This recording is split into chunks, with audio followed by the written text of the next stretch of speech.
Қайырлы күн достар, бүгін сіздермен шаймен бірге ішетін өте керемет песочный печеньенің рецептімен бөлісетін боламын. Мраморный печенье деп аталады атауы. Үйде жасап көріңіздер, видеоның соңына дейін көріңіздер, және де лайк басып менің каналыма тіркеліп кетуді ұмытпаңыздар. Менің алға қойған мақсатым 1000 подписчиктен 10.000 подписчикке жету, сондықтан да видеоны жай ғана көріп кетпей, каналыма тіркеліп, лайк басып, комментарий қалдыруды ұмытпаңыздар.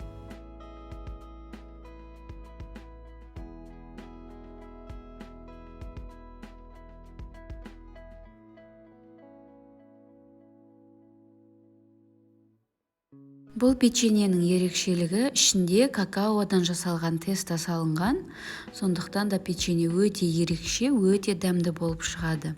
Печеньені дайындау үшін бізге 210 грамм бөлме температурасында еріп тұрған сары май керек. Және де сахарный пудра 70 грамм саламыз. Бір жұмыртқаның ағы, яғни бір белок саламыз. Жақсылап араластырып аламыз.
Енді үстіне 7 грамм разрыхлитель саламыз.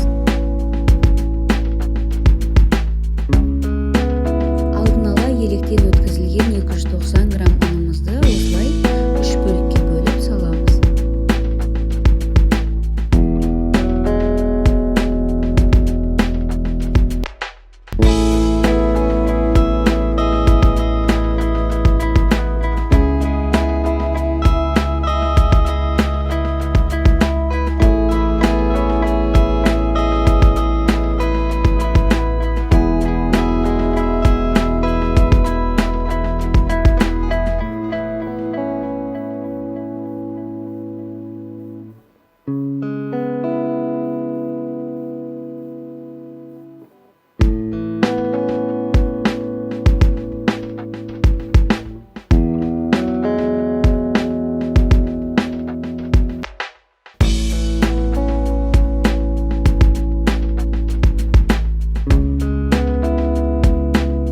Тестамыз осылай видеодағыдай өте жұмсақ болады, бірақ қолға жабыспайды.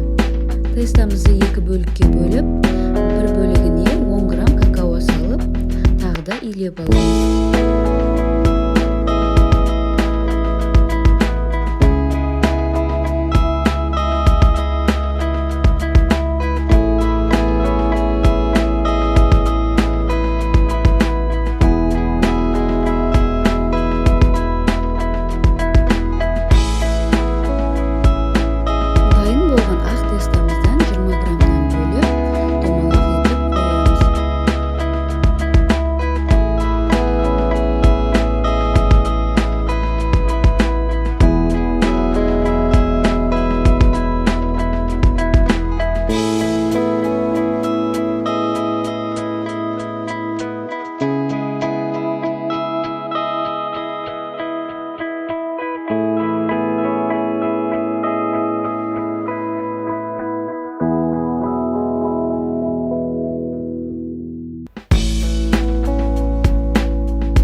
жаңағы ақ тестаны осылай домалақтап жайып, үстіне жаңағы 15 грамм шоколадный тестамызды салып, домалақ шарик жасаймыз.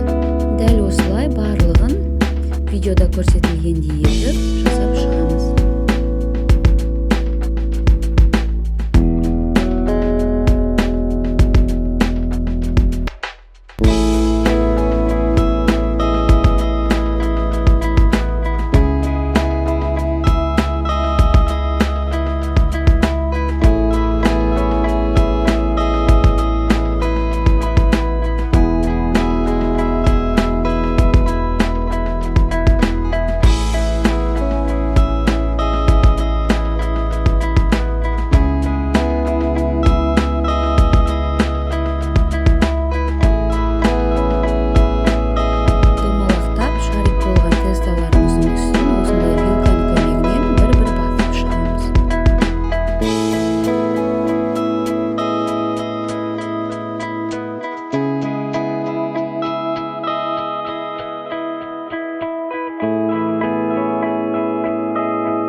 Енді үстіне жұмыртқаның сарысын жағып, қызып тұрған 180 градустағы печкамызға сарғайғанша пісіріп аламыз.